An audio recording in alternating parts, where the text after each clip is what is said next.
Well, welcome everybody. Glad you are here. I'd like to begin our brunch with some announcements about upcoming opportunities to expand our wisdom and understanding. So if you happen to be in the Front Range area of Northern Colorado on March 3rd, you don't want to miss the artist reception of an exceptional exhibit of two of Colorado's finest artists, the works of Michael Sharon, AKA Patrick Jolly, please don't hold that against him, and Shay Davis. Their art will be on display during the month of March, but you can meet the artists on March 3rd from 5 to 9 p.m. at the Off-Broadway Gallery at Pine Street Church, located at 13th and Pine Street in downtown Boulder, Colorado. So I really hope you can make it. It should be a spectacular event. Also, there is in Denver and other cities, I believe, around the country, an immersive Frida Kahlo event. We can't call it an exhibit since there's no actual art, but it comes on the heels of the successful immersive Van Gogh event, which some of you attended. We could say Frida Kahlo's divided self is a legacy of the actions of an indigenous woman who would play a major role in Mexican history. She has an exhibit as well. La Malinche, or Malinche, not quite sure how to pronounce it, was an indigenous Mexican woman who served as a guide and interpreter for the Spanish conquistador Hernan Cortez. As you can imagine, she's a controversial figure for the Mexican people. There is an exhibit on La Malinche's legacy currently at the Denver Art Museum. Why am I telling you that? Well, I'm going to do a kind of an immersive sort of extended weekend on this subject. On March 26th, 10 to noon, that's a Saturday, by the way, I'm going to do a little brief seminar, Frida Kahlo and the Divided Self. That should be past tense, divided self. Then the next day, Sunday, I'll do our normal art brunch, but it's going to be on the subject of the legacy of La Malinche. Then on March 29th, that's a Tuesday, tentatively scheduled for 10:30 a.m. It kind of depends on when we can get a tour guide. We're going to do a tour of traitor survivor icon, the legacy of La Malinche, which is at the Denver Art Museum, and it's going to be followed by an optional lunch for further discussion. So mark your calendar if you have any interest in these events. They're coming up the end of March. Give you a second to get those dates down.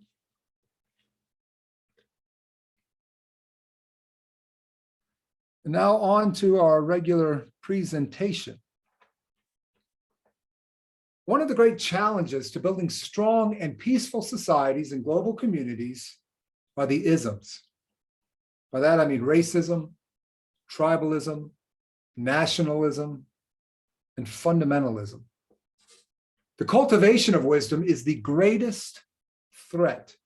The cultivation of wisdom is the greatest threat to all of the isms, because all the isms are made possible by oversimplifying the complex.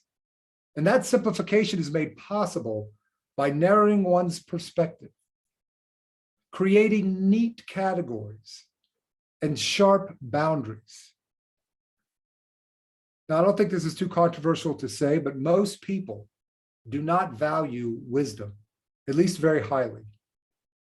And you can tell the level of wisdom in a person by how judgmental they are. Socrates was considered one of the wisest to ever live because he knew he did not know. Socrates knew that his perspective was limited and that he needed to continually work to expand his perspective. Wisdom seeks to understand before being understood. Now, wisdom does appreciate tradition without blindly following it. In a little bit, we are going to see examples of such wisdom in art. First, I would like to ask a question that may seem strange at first. Why should we not want to be racist? Why shouldn't we want to be racist? There are every day and every moment advantages to being a racist. Racism simplifies our thinking. If we can put someone in a category based on their appearance, it makes our mental work a lot easier. Think about that for a moment. When we meet a stranger, in order to determine whether they are truly a safe person, a possible aid to some agenda we might have, a potential friend even, we need to gather information about them. That usually takes time and effort on our part. We have to get to engage them with lengthy conversations and observation in order to know them well, their history, their peculiarities, the peculiarities of their personality, to get to know their abilities and their deficiencies. And frankly, let's admit that's a lot of work. It takes time. But if we can simply slide that person into a category already prescribed with certain moral and personal traits, then our job is made a lot easier. I've read often that one of the hallmarks of great art is that it reflects the values of the culture from which it derives. But this definition can be a little misleading. It doesn't say art validates the values of the culture from which it derives. But truth be told, sometimes it indeed does validate those values, as we're going to clearly see in some of the art. However, great art often reflects a culture's values by challenging those values, whether the prevailing styles of an artistic expression, or more significantly, a culture's prevailing paradigms, those pernicious and widespread ways of thinking that we blindly inherit. We will soon see how Renaissance Europe began to grow in its understanding and integration of people of African descent in a very common subject for the time, the adoration of the Magi. So let's begin by examining the artistic evolution of that subject. In Matthew's gospel and the Christian scriptures, we learn that wise men from the East visited the Christ child. Now, it doesn't say that there were three wise men, but in art, they were always presented as three because three gifts were presented: gold, frankincense, and myrrh. Now, over time, this story evolved in many ways. All good art movements evolve over time. In a Greek manuscript dating to 500 CE, we learn the names of the three kings or magi for the first time. They are Balthazar, Caspar, and Melchior. All three were understood at the time to be from Persia. After all, the New Testament says they came from the East, and the nation known for its magi, who were philosophers, astrologers, and magicians, was Persia, the great historical empire to the east of Palestine. In this 6th century mural, the three magi are wearing the traditional dress of Persians at the time. In medieval times, the story about the origins and identities of the Magi evolved so that each Magi now became kings and came from the three great continents known at the time. That was Europe, Asia, and Africa. Balthazar was the Magi or king from Africa. Melchior from Persia, and the oldest of the wise men, Caspar, came from Europe. Now, this was meant to show the spread of Christianity throughout the known world. During the Renaissance, art began to reflect this universality, though in subtle ways at first. In this work, we see that Balthazar, the Magi in red on the right there, is from Africa. Now, you might wonder about this interpretation since all three Magi are obviously white. We know the Magi in red is from Africa because he has an African servant. See the servant standing by the horse? The artist Franco de Russi has appropriated the new reality of Black Africans in Europe by making the African one of the servants of the kings, but the king himself retained white European features. Now, not exactly in harmony with our modern sensitivities, but it is progress, slow progress, but progress nonetheless. But soon appears in Renaissance art a black magi. The seed was planted in earlier works like derives. Later artists such as Georges Trubert simply followed the logic to its natural conclusions. If the Magi was from Africa, then he needed to be black. Not all Renaissance artists depicted Balthazar as Black African, but it became much more common. Now, in this work by Montaigne, the Magi, frankly, let's face it, look a little stoned, but Balthazar is clearly an equal among them. One reason European artists wanted to depict Blacks in their art is because of a changing reality in Europe, most particularly in port cities. The slave trade is a new economic reality in Europe. Portugal and Spain in particular have explored the Atlantic and established trading and slaving outposts on the African coast. And those Spanish and Portuguese merchants are entering the ports of Antwerp, Venice, Pisa, and Genoa. So are free African merchants entering those ports, some of whom participate in the slave trade as well. And so art is merely depicting the reality of its culture. In this work by Albrecht Dürer, Melchior is eyeing the gorgeous fashion of Balthazar, and so our eyes are drawn to Balthazar as well. There's a fascination among artists with a growing multiculturalism in Europe. But as we will see, it isn't perfectly enlightened multiculturalism. It is progress. This work may be by Hieronymus Bosch or a follower of Bosch. I saw conflicting reports in my research.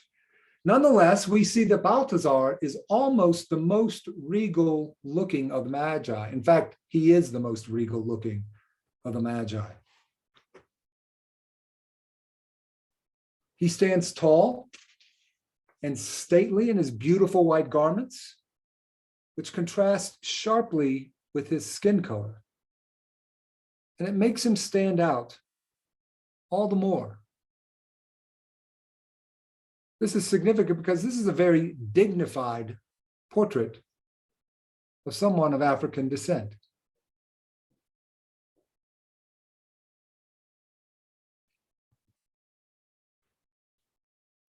As European society began in earnest to cultivate an African slave trade, many artists unflinchingly continued a multicultural expression of the three kings and presented them in rather dignified ways, I'd say.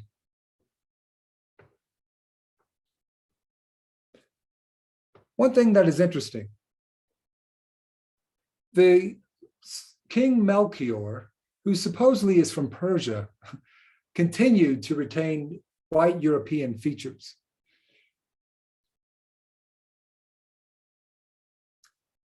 I think this work by Jean Gossart presents one of the more fascinating portraits of Balthazar, who is on the left. Take a moment to observe the three kings, left, middle, and right.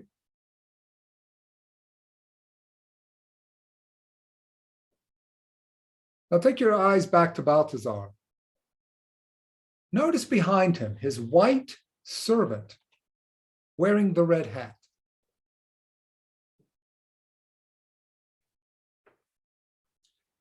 This portrait of Balthazar is one of the most realistic depictions of an African.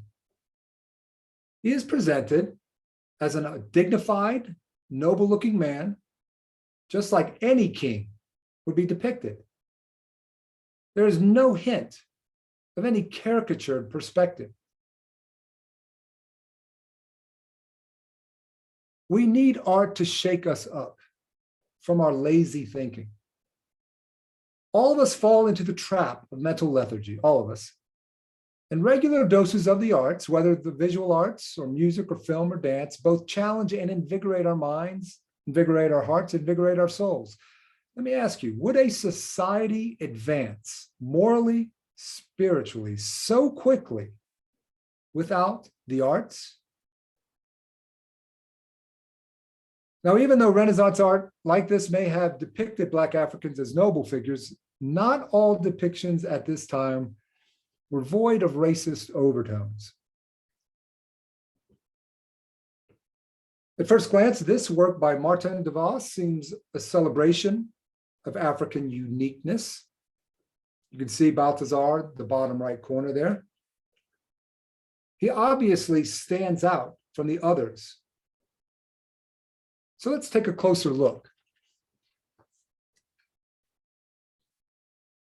Compared to the other kings, Balthazar is revealing muscular flesh. And his crown is more jeweled than the kings next to him. And his attire is more extravagantly designed. When looking at Renaissance and later art that seems to elevate people of African descent, we still need to keep in mind that much of this art makes the Black African into the exotic other. The exotic other. What does that mean? Is it a kind of compliment, a show of authentic interest? Maybe or maybe not. You see, instead of a true perception of the individual, European artists often put people from Africa into another category, which did not allow the African to be understood as a complex individual on their own terms. Perhaps John Gussert's depiction came close. John Gussert's depiction came close, the one of the noble Balthazar. But I think this depiction by de Vos falls short.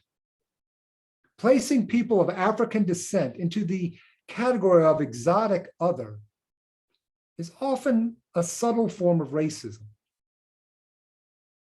Still, art has confronted Europe with a new reality.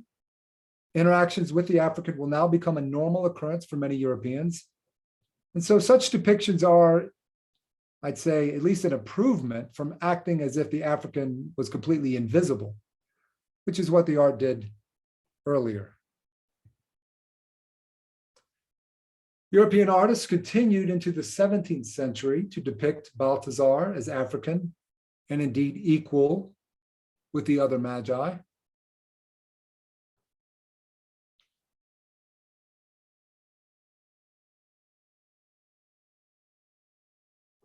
And into the 18th century. Still, we should ask the question,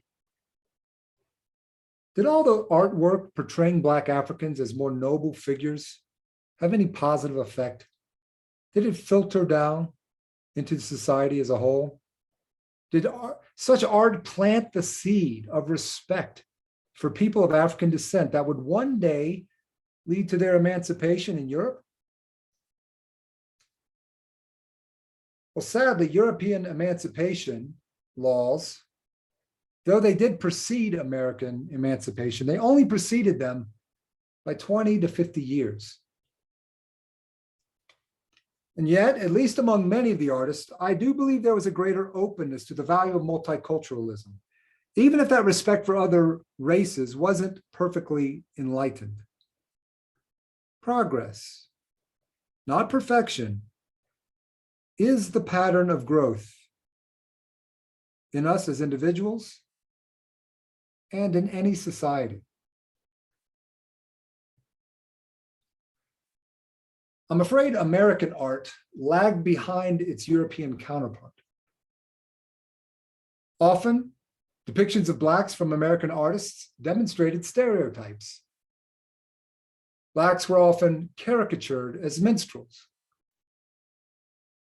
Now, it is true that whites did admire the musical and dancing abilities of Black slaves, but this also served to simplify their subject, fit them into neat and tidy categories, to make Blacks less a collection of complex and unique individuals. For the most part, there might be a few rare exceptions. 18th and 19th century artists in America were not planting seeds which would one day flower into respect. American art at the time too often reflected its cultural values unquestioningly. And that, I believe, is one reason American art, at the time at least, lagged behind art from other places in the world, at least in its power to transform the way people view the world. The greatest art reflects the values of its culture best, in my opinion, by challenging those values.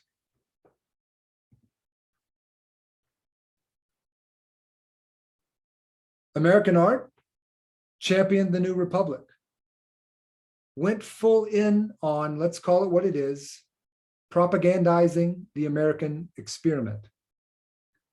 America was the new promised land. Given to whom? White settlers.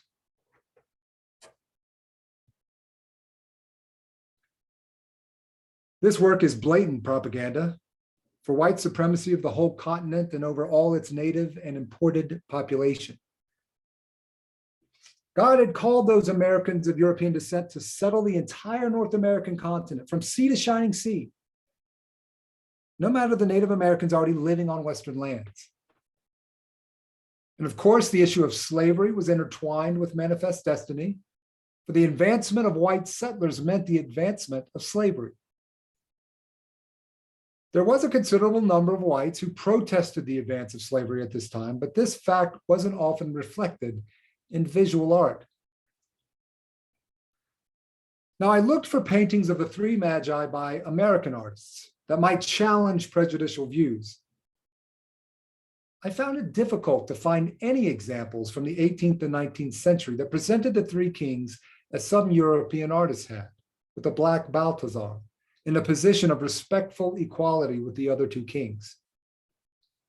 But I did discover this work from 1900. It is by German-American illustrator J.C. Leyendecker. It was the cover for the Christmas edition of the Saturday Evening Post. It is in the style of Art Nouveau. Now let's give credit where credit is due. Leyendecker has presented a truly diverse group, with Europe, the Middle East, and Africa authentically rendered. That's even an advance over European artists who depicted Melchior the Persian as a white European. Still, I think the rarity of such multicultural representations from American artists before 1900 is telling. As we have seen, art is often ahead of its time when it comes to the ideas and spirit it presents, but too often not as far ahead of its time as some of us 21st century folk would like to see. Progress is, most often, not sudden, but painfully slow. And yet we must admit, art has usually been a step, sometimes two, ahead of culture. And that is why we need it. Here is how African-American painter Henry Asawa Tanner presented the subject of the Magi.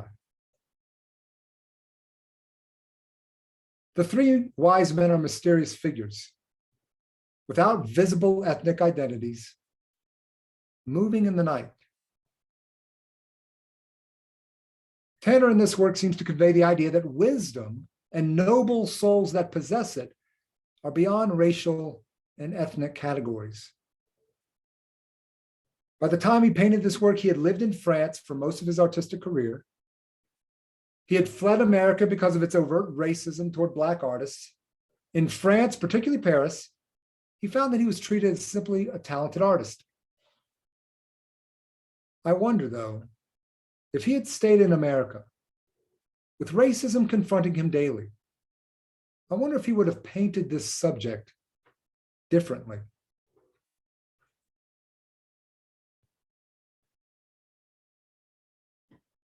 African-American artist Jacob Lawrence did remain in America for the entirety of his artistic career.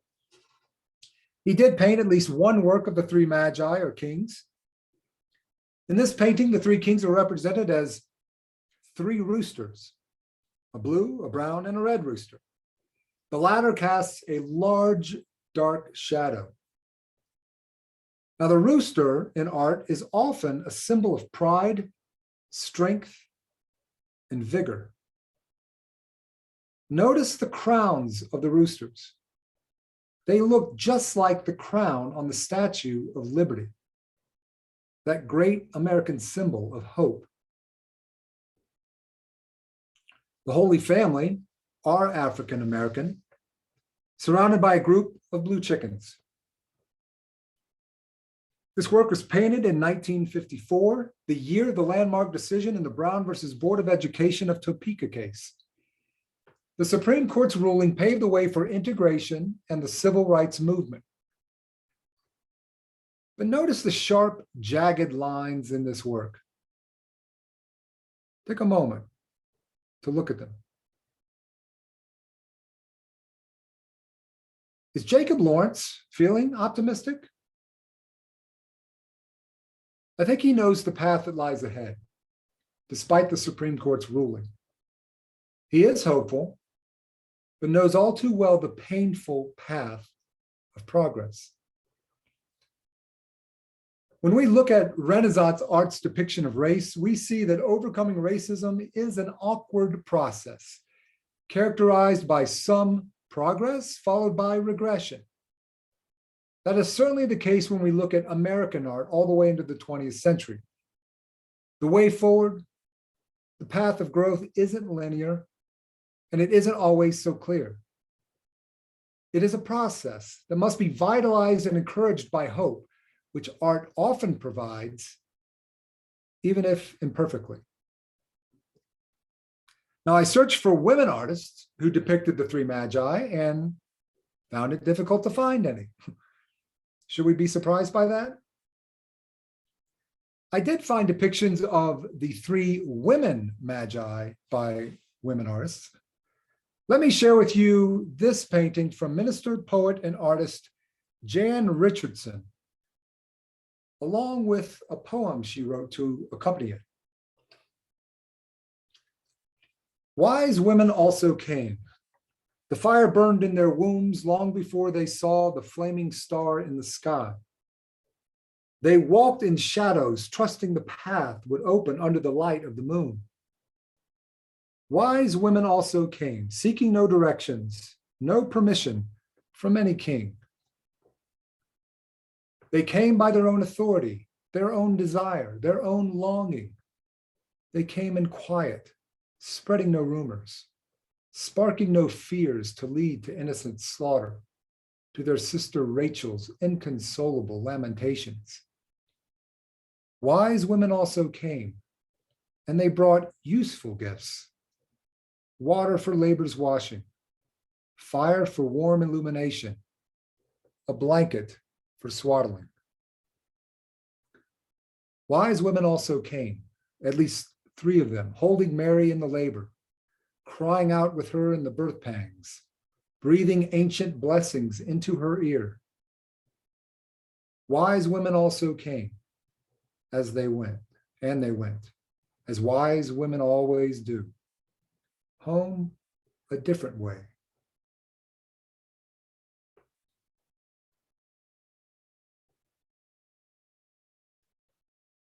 In closing, allow me to return to this Henry Asawa Tanner painting. Since the Renaissance, we've come a long way in our artistic depictions of race. Tanner in this work seems to have risen above issues of race in his art. The wise men are universalized. And we have come a long way in the American setting on issues of race. But as most of us know from observing tragic events over the last decade, we still have a long, long way to go. Maybe art can continue to help us as individuals and as a community to expand beyond our prejudices. I was glad to hear the stories of African and African-American artists yesterday at Pine Street Church during the panel discussion titled Black History, Black Futures in Art. It was clear that there are still difficult truths I need to hear and to be shaped by. As Martin Luther King Jr. articulated so well many years ago now, there is a dream many of us have that all people, regardless of race, will one day be judged only by the content of their character. I don't know if I will ever see that perfectly within myself or my community. But I do know that art and courageous artists, particularly Black artists, have helped me move a little further along the path that King hoped for.